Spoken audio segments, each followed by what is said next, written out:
azo hery ianareo rehefa ilatsahan'ny fanahy masina ka ho vavolombelona anambaray. Asan'ny apôstôly toko 1 ny 9:9. Mialohan'ny akarana ny an-danitra dia naniraka ireo mpianany mba ho vavolombelona anambara azy i Jesosy Kristy.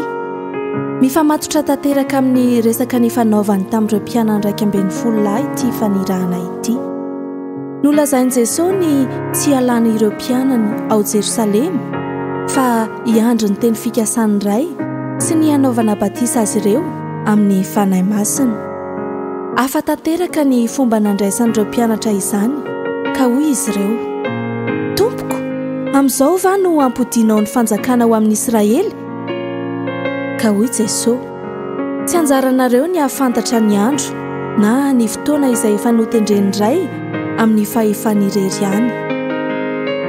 Avy eo notohizan'i Jesosy avy hatrany amin'ilay hoe: "Fa azo hery ianareo rehefa ilatsahan'ny fanahy masina ka ho vavolombelona anambara." Lesona tsotra no tsoahantsika amin'io 9:9 io dia izao: misy fotoana isika miandrandra an'Andriamanitra anao fahagagana amina zavatra iray na maromaro tahaka ireto mpianatra ireto, ary vitan'izy tompo tokoa izany raha tiana anehoana ny voninahiny. Ampatsiarovy ny asianao kosa nefa fa noho ny fanahy masina izay nomeny dia isika mihitsy no irahiny anatanteraka ilay asa mba ho vavolombelona amin'ny rehetra.